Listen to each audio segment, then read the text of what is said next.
It's been a while since I've seen someone gain 7 yards on a sneak, and but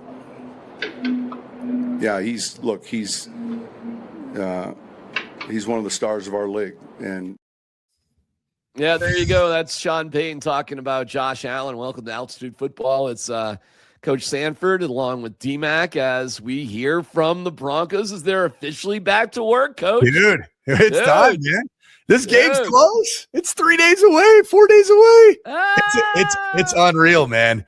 And I'm not going to allow you to put a damper on my soul by trying to sell me the destiny card. I don't believe in destiny. You know what I believe in? I believe in blocking, tackling, throwing, catching, and scoring touchdowns. And that's what the Denver Broncos need to do. Not worry about the Buffalo Bills, who I don't know that franchise has ever been associated with the word destiny. So I don't know that that's the case, but neither here nor there.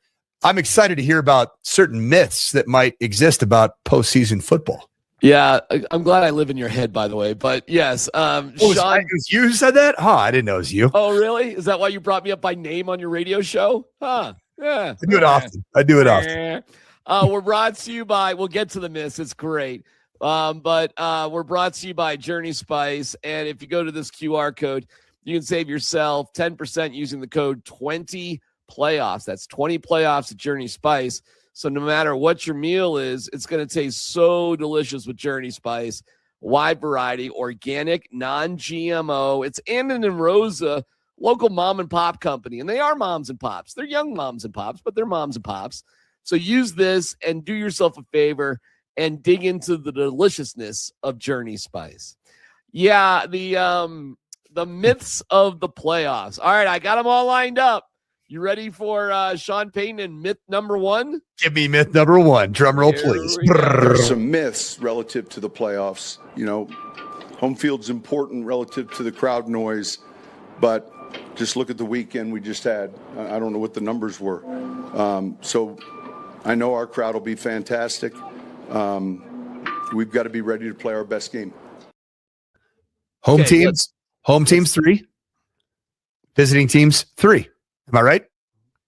Oh, gosh. You're putting me on the spot. No, I got to think about it. Texans are winners, right? Yeah, on the road. Bills are winners. Road winners. Who else is a road winner? There's Rams are winners. Rams and Carolina, right? Yep. Gotcha. And then the home winners, obviously, were Bears ended up. It felt like the Packers. I don't even know what that was. Like it's crazy. Right. And then, who was Patriots home winners? Yeah, easily. And who's a 2 seed in the NFC? That's the Bears. 3 seed. 3 seed. They won. Eagles. Eagles were losers. Oh, yeah. So the Niners, did you even say that? No. So was it 4-2? 4-2.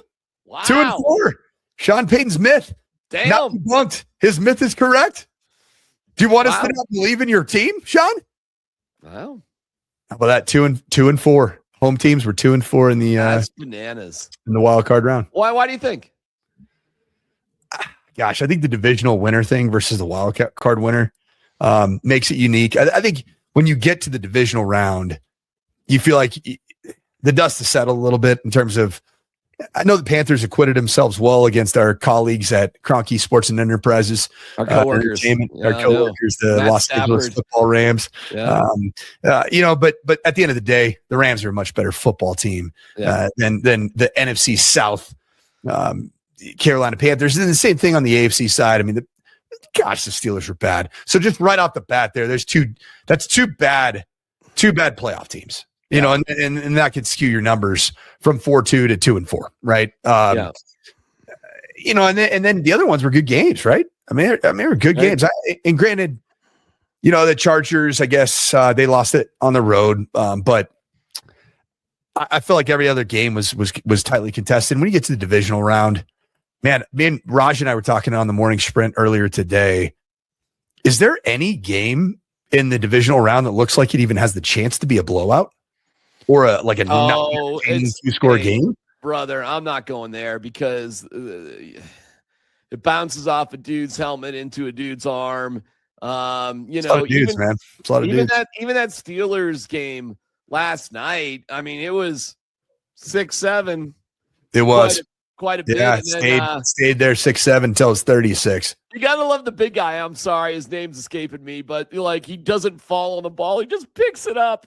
Nah, I'm not gonna fall on it. Forget it. I see it. I'm gonna pick it up and run it in the end zone. You only get so many opportunities as a big fella, right? Big fella. You got to capitalize on those opportunities. So myth one that Sean Payton told us, and we're going to make sure that's very clear, is that you're guaranteed an advantage because you're playing in your home field. Not true. All right. Ready for myth number 2? Myth number 2, drum roll, please. Look, the rest is important, but that doesn't. The myth number 2 is that ensures a fast start.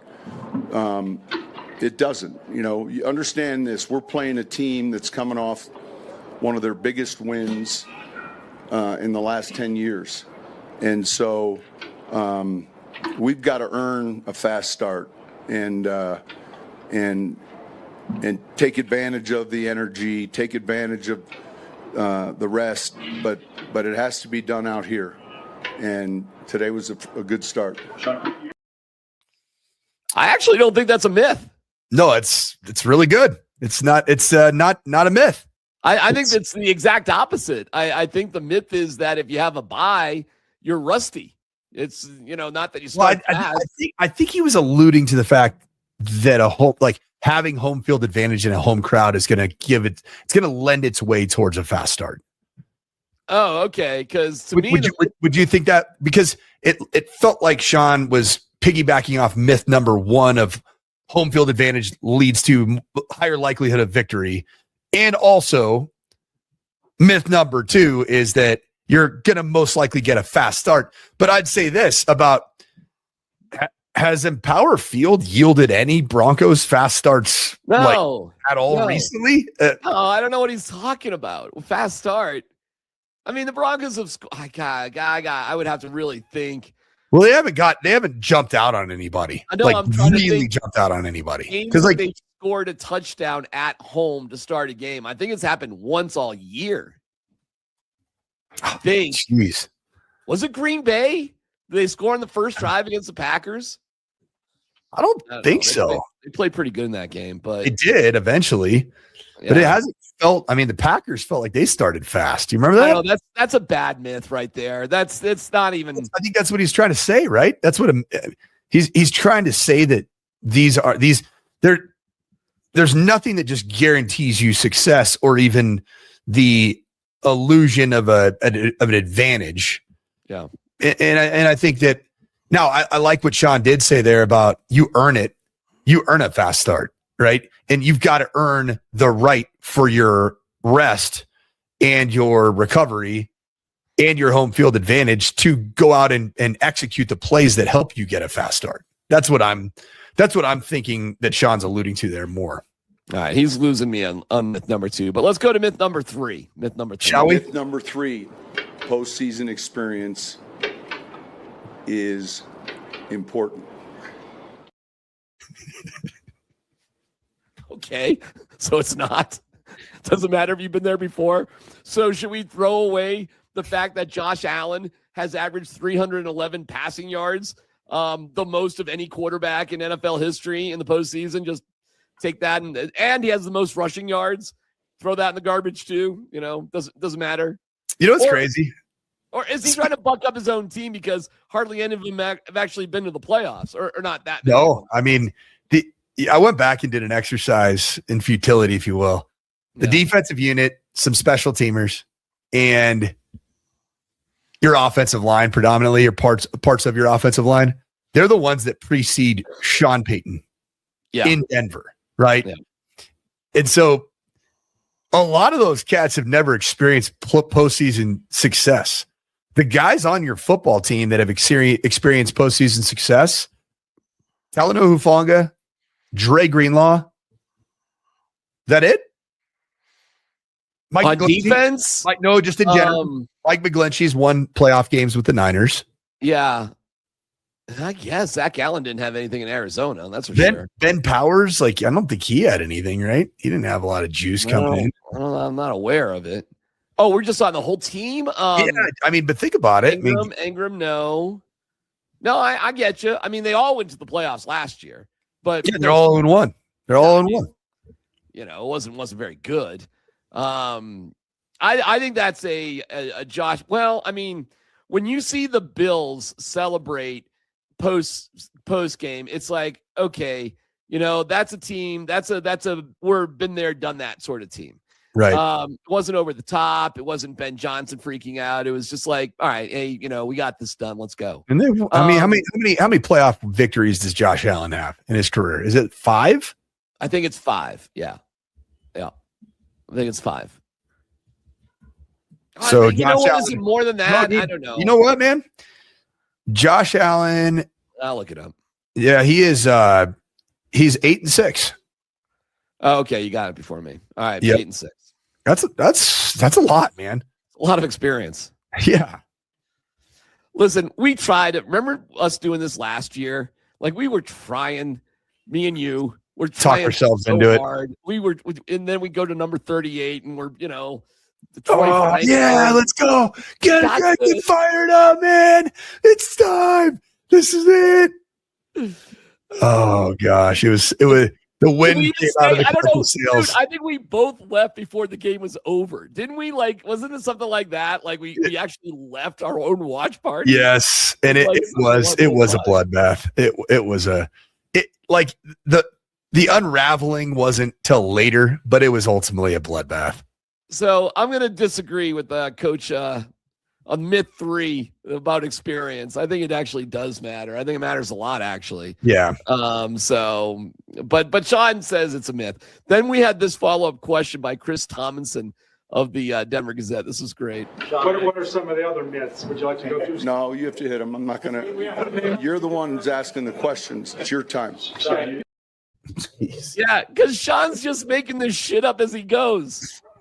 He's just like figuring things out. Oh man, good old Sean.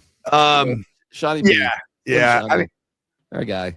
Isn't it funny though? Because what Sean really wanted to do there was he wanted to coach. He wanted to teach. He wanted to go. He wanted everybody in the media to go in the lab and learn from the evil scientist himself, Sean Payton, until they asked him the question. Right.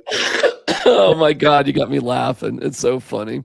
Meanwhile, Sean decided to chastise the fans again. This is more subtle. Coach me. I'm a fan. Tell me how to fan. Teach me how to fan. Teach me how to Dougie, Sean. Here we go. I think I keep saying this. For years, we were conditioned to raise the noise level when they broke the huddle. The noise level needs to be loudest when they enter the huddle. And then can you do that? Hey, can we do that collectively for 120? No, I don't need it. I just need it for half the snaps in the game, right? So say 65 snaps, 10 seconds. That's a huge advantage. Okay, his math wasn't great either. Half of 120 is not exactly 65. I get it, what he's doing there. The average NFL contest is about 65 offensive or defensive snaps, depending on which side of the football you're on. Yeah, cool. Let's go, man. So it's not enough once they get to the line. No, it's when they go to the huddle. Now that's also it's when you need to be at your optimal sound level. Right. When you get, like when the quarterback arrives at the huddle. Right. So that he needs to be frustrated even to start communicating. Right. So he's coaching up the scoreboard operator too. That's what he's doing there. Yes, he is. This is a riot. What he's saying is, all right, it was better. We didn't have any dancing football helmets while I was there. They actually moved that to halftime. But still, I know you're trying hard. You're doing your best. You're doing the best you can. Everybody, you're doing. You hold your head up, all right? You guys have had a most magnificent season. You hold your head up. Was that Lucille Evans? That would be Lynn Jones. Oh, I thought it was kin to Luka. I'm excited for Luka to have that same moment right there with Sean. We got a Luka moment today. Okay. We get to it. We all need a Luka moment in our life. All right, you really do have me laughing today. I'm getting over this cold, which is probably not great for I did laughing. the same thing to Raj today. It was weird. He was getting over it too. It's like You're a funny guy. No, not usually. I don't know. Maybe because I actually slept for the first time. All right, so Sean's saying, "Hey, scoreboard fans, do this. Here's the miss." Gosh, should I just get right to Luka? You know, I got something else that's more of a coaching thing. Would you rather have the coaching thing or the Luka thing? Let's do the old radio tease and draw it out. Let's go to coaching thing and keep Luka there for just dangling for the future. All right. This is the Payton process of their opponents and what the opponents did. I've got this screen in front of me that has 2 years of their opponents and what the opponents did. What's the score? Third down, red zone, rushing yards per carry, passing, like across the grid, and then you're noticing, all right, who is it that played them well? In their losses, they lost the turnover battle and all but one of them. And then the same thing applies when you're looking at who's defended them well. I ask Vance that all the time. Who's defended them well? Jacksonville defended the run well. And so all of that factors into your scheme. Now, you're not changing the type of front you play, but they do this run combined with the quarterback. They do a real good job, and they don't do a lot with the schemes, but what they do is they do it well. All right, let's get some coaching in here about that process. So he's got a big screen. Can you imagine the technology? You would love it, right? And he's got he probably loves showing people too. He's like, "Hey, look at this. This is like, are you kidding me? This is like AI." What is it? The old movie with what was the movie with the screen with Tom Cruise, and he's just using his fingers and directing it. Was it called Artificial Intelligence? Was that the name of the film? It was with the pre people and like the pre-murders. Like you could see gosh darn it. The pre something. Precogs. What was that? Darn it. You know, and you just moving everything. I know what you're talking about. Sounds like a potential mistake that you made in college, a precog. Neither here nor there. But I can just imagine Sean just, hey, check this out, man. Look, watch this right here. This is I lost the turnover battle here. Oh shit, yeah. Can you not just see it? He would just be out there just showing off to whoever wants to watch. I love the fact that he's got a screen with all the information you could ever ask for, but yet he has to still talk to Vance Joseph about what's going on. I thought that was hilarious. Hey, but that just shows that's the maniacal like question that's asked by somebody that knows the answer already. And he's like, "Hey, who I do this all the time. Just full transparency. who did a good job against these guys?" Then I'll get my D coordinator will be like, him and Ha. Oh, hey, real quick, you want to see the actual data? Here it is right here. So just look on my screen. Actually, the fourth screen on the left. Yeah, right there. There it is. So that is a riot, dude. All right, well, that's Sean Payton, some of his stuff. I mean, but you must love hearing details about the coaching process, though, right? Yeah, I mean, it's nothing I haven't heard before. I mean, in terms of, even at the high school level, like for me, no big deal.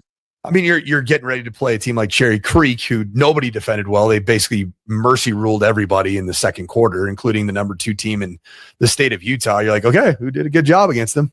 All right, nobody. Okay, cool. Let's hopefully be the first team that does a good job against them. I mean, that's that. But you do look at certain films with a little bit more of You have to. Who did stop them? Like, if they do something really, really well, who did better against them, and what did they do? I mean, this is very basic, of course. Of course. And what Sean's alluding to there is the two things that I say this game's going to ultimately come down to. What's that? Finding a way to win the turnover margin, which you've already established doesn't happen with the Denver Broncos with any type of frequency. Right. And then number 2, this is the craziest part. Somehow, some way, make Josh Allen be the person that beats you offensively. Don't allow the run game to be what beat you, because that's what beat you a year ago. So you want to make arguably the greatest quarterback on planet Earth today. You want to put the game in his hands, not in James Cook's hands, not in that massive offensive line's hands. Yeah. And that's what I think Sean was referring to when he was saying, okay, who defended him well? He wouldn't talk about who played against Josh Allen well. He talked about who defended their run game well against the reigning defending champions of essentially the efficiency in the run game. Isn't it interesting, too, how the Bills have become such a dominant running team first? They are not a passing team first, although Allen has, like we talked about, averaged more than 300 passing yards, but he didn't against Jacksonville. I think it was like 285. Right. And the Bills' pass defense is good. First in the league, pass defense. However, they are horrific against the run. Terrible. And this is why I do watch the TV broadcast, because they give you little nuggets, man. And they got people on it. Jim Nantz dropped a amazing nugget.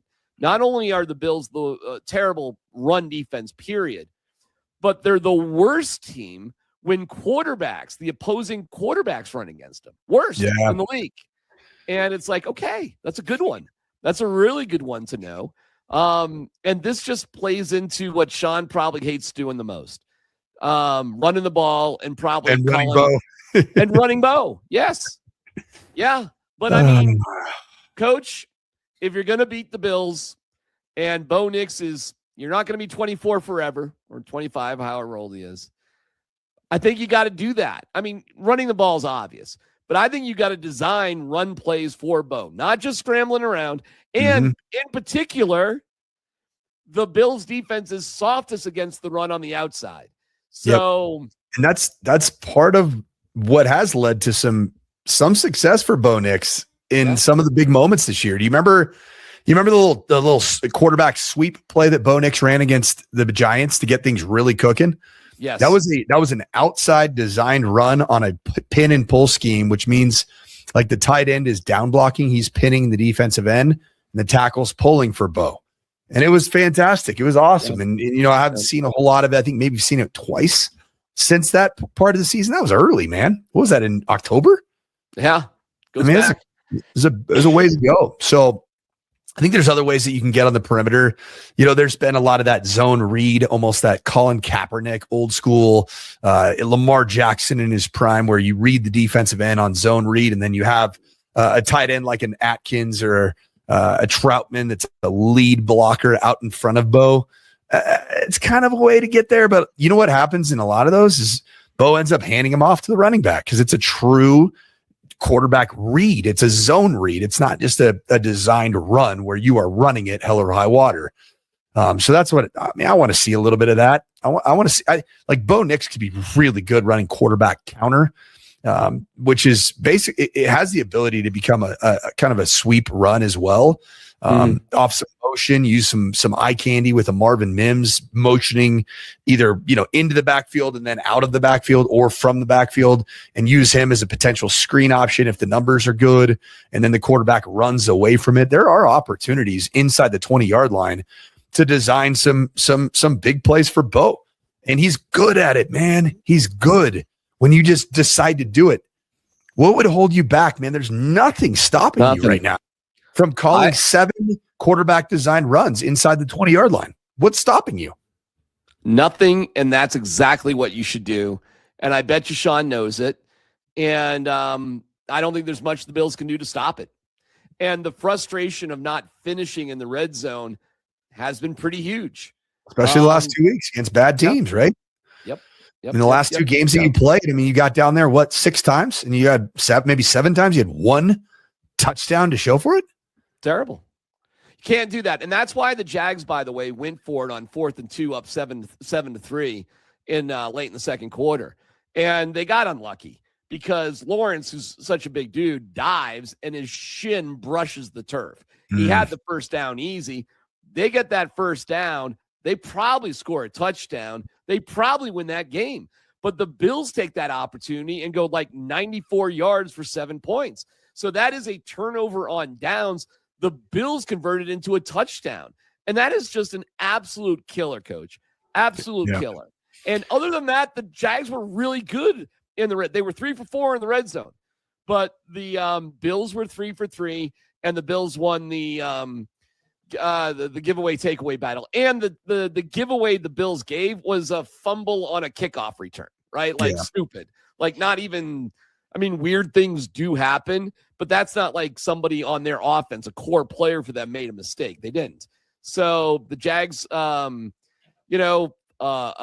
interception early, the turnover on downs, and then the interception late, and you lose giveaway takeaway. You lose giveaway takeaway, and you don't convert in the red zone. You're going to lose against the Buffalo Bills because, Coach, they're going to get theirs. They are. It's just as simple as that. Little did you know? Yeah. Josh Allen has, including the first round, wild card round of the playoffs, has 16 touchdown runs in 2025, 2026. Sick. How many of those do you think came outside of the 20-yard line? Zero. 16 red zone touchdown runs for Josh Allen. The average length, 0.8 yards. Yeah, you can't stop them.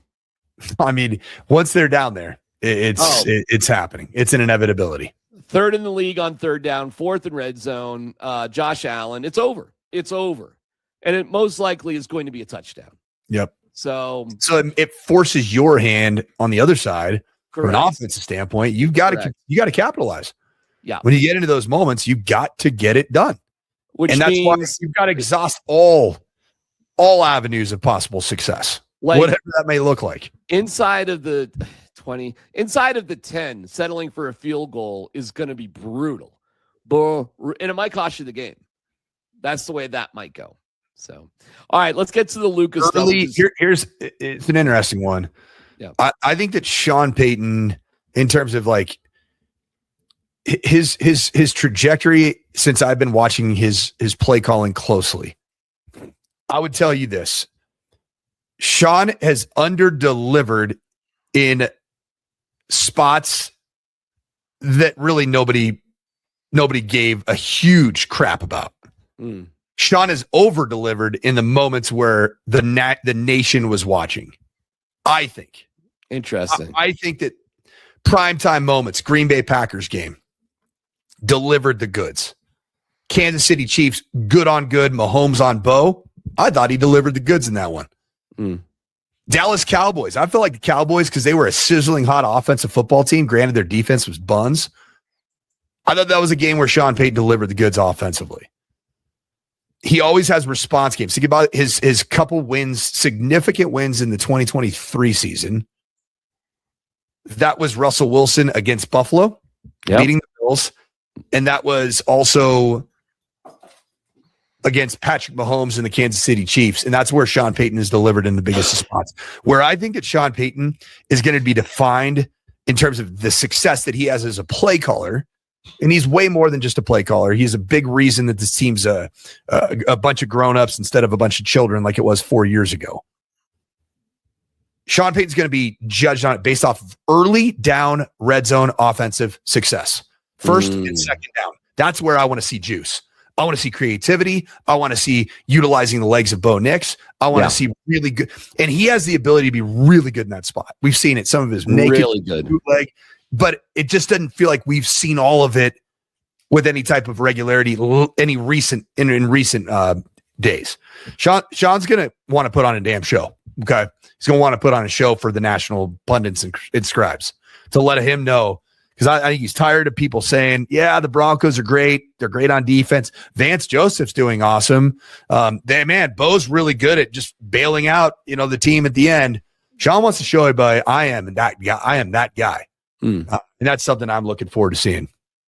Well said, man. Very good. Love it, man. Thank you to our great friends at Journey Spice. And our moment of zen here to wrap things up. Luka Evans is a writer for the Denver Post, and him and Sean have had multiple interactions, Coach, here, right? It's been a fun year. It's been a fun year. First year on the beat for old Luka. Yep. So Dre Greenlaw on the mend. And hopefully healthy. We're hoping the best. Just waiting for another soft tissue. It is funny when reporters try to use sports football jargon to coaches. I would stay away from it. We all Can I do it? Am I allowed to do it, DMac? As long as the coach knows you're a coach, Okay. and you know that they kind of have that. But if you said, "Hey, man, I was studying the A gap, the double A gap blitz that you were putting together, and noticed that whatever." You know what I'm saying? Yeah. Because you can mess things up so easy, and oftentimes you might be close, but you're not quite there. You know what I mean? Or the coach that's being interviewed might use his position of superior knowledge manipulatively to make you look like the idiot, even if the line of questioning was good. And I've done that before. You've done it as a coach? Oh yeah. Oh, that's the oldest one, and that's the oldest one in the book. Because guess what? DMac, you're going to hear it as a lifelong member of the media and be like, "Oh man, Luka got cooked. He got roasted on that one." But in reality, it might have been a damn good question. Well, we'll see. I got an example of it for you right now. So let's get weird. It's about Dre Greenlaw, and I'll just play it for you. Here we go. Greenlaw back for this game, his ability to attack downhill and in the run game. Just how big is that and the timing of it for this one? You want him to attack downhill? Is that what do you know about attacking downhill in the run game? You don't know. All right, that's right. My gosh. Dre Greenlaw is even based off of Sean's words earlier in training camp when we were talking about that tremendous day of physical football practice that the Denver Broncos were forged on. Do you remember that day? I don't remember the actual date, but you and I talked about it, right? Here we are, man. Here we are. We said that's going to be the day that we're going to go back in sight. Sean Payton on that day post-practice, he talked about J.K. Dobbins and his physicality, and he talked about Dre Greenlaw, about how it sounds different. He used the term, he doesn't give up the leaky yards. So if you're going to be a guy that doesn't give up the leaky yards, to your point, Luka, you're right. You have to be a downhill player. You are a downhill Jesse. That means that you are a read, react, and meet offensive players, backfield players, quarterbacks in the hole downhill. And so Luka's right. Dre Greenlaw has not proven to be a great backpedal linebacker. He's not a cover player, has not done a great job against linebacker or elite tight end opportunities in coverage or running backs. Man, think about he's been in position, but he just doesn't. That's his superpower, is not giving up leaky yards and attacking downhill and being a guy, to even Sean Payton's words during training camp, that you hear him, you don't see him. Yeah, it wasn't really an insulting question. I mean, I don't love how questions like how this, how that, but okay. What he was more or less saying is, with him coming back, how big is it for him to be attacking downhill like that? So, well, it's pretty big. It's pretty big because what do the Bills want to do? What does James Cook want to do? Well, they're going to try to run it right down your throat. Bully ball, man. So what do you need? You need somebody to counteract bully ball, right? Yeah, but so Luka wasn't necessarily wrong.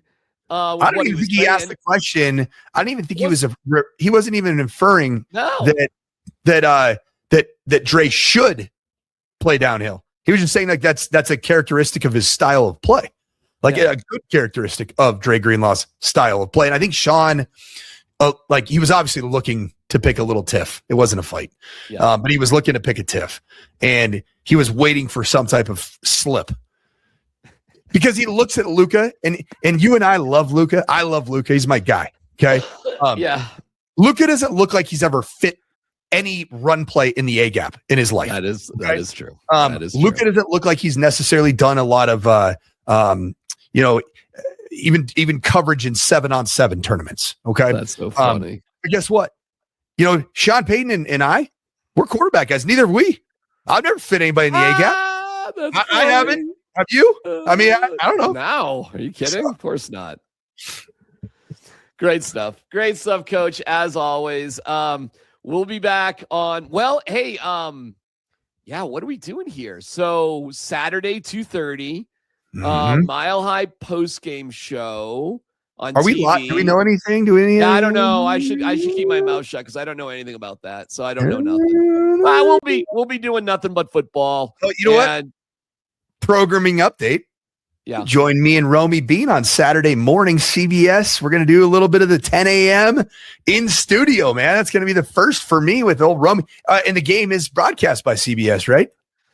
It is CBS. Yes, we have. I get to be at the home of the game. It's going to be pretty fun. We get to be tortured by Tony Romo once again. I need to trim my beard to look sharp for the studio, man. Don't worry about it, Coach. Thanks, buddy. You're good. It's just really the A gap. That's all you got to do is just play downhill. The A gap. You'll be okay. That's what. Yeah. There's a world of flavor out there, and to find it, you have to take the journey. Journey Spice Company handcrafts the most premium spice and seasoning blends that have no sugar, no salt, are certified USDA organic, non-GMO, vegan-friendly, and always planet-friendly. You are going to love serving amazingly delicious creations while knowing you helped reduce single-use plastics. Make sure to search for Journey Spice Company on Amazon today.